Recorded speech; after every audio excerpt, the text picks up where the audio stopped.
This story didn't begin the day the new girl arrived at school.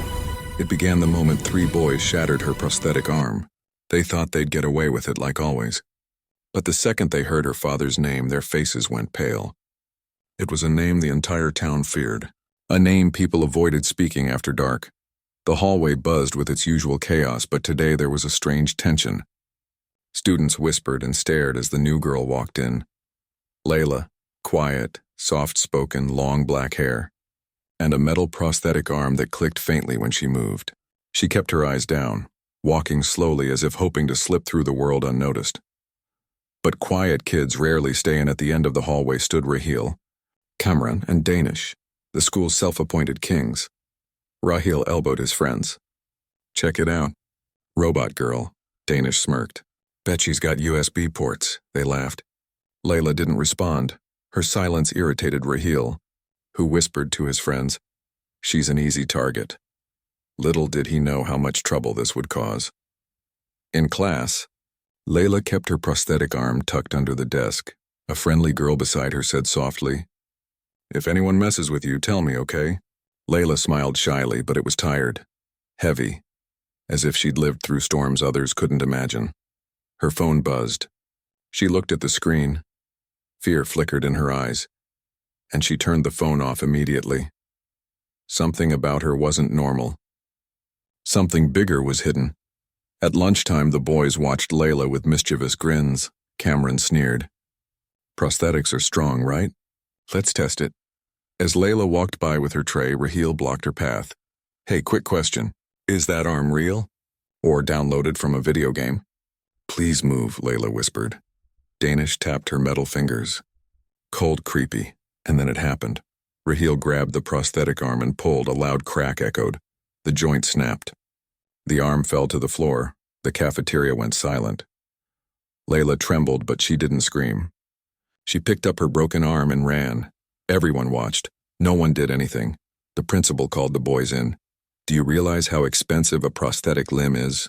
she said sharply. Raheel shrugged. It was a joke. Her expression hardened. She checked something on her screen. Then her tone changed. "Her father is on the way." Kamran scoffed. "So?" The principal leaned forward. "Her father is Sardar Fahad Khan." The boys froze. Everyone knew that name. Sardar Fahad Khan was a former Special Forces officer feared across the city. Rumors said that when someone harassed his daughter in their old town, the boy spent 3 days in the hospital and remembered nothing afterward. People whispered, "He doesn't raise his voice. He ends problems," Raheel muttered. "We're dead." Danish wiped sweat from his forehead. "Maybe we should just disappear." But the office door swung open. A tall, intimidating man entered, Fahad Khan. His eyes scanned the room and locked onto the boys. He stepped forward.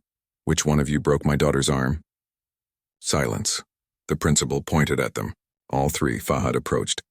The boys braced for impact, but he said, "I didn't come to hurt you. I came to teach you." Third twist. The unexpected punishment. He showed them a video of young Layla after her accident, crying as doctors attached her first prosthetic arm. "This isn't just metal," he said. "It's her courage. Her survival." He continued, "Your punishment, every day after school, you will help me at the hospital's children's ward. With kids like her. Kids who fight harder than you ever have," Raheel whispered. "We're sorry. Don't be sorry today. Be better tomorrow," Fahad replied. The change weeks passed. The boys learned what real pain looked like, what strength looked like. Little by little, they changed. One day, Raheel approached Layla. "I repaired your arm," he said softly. "And I'm trying to repair myself too."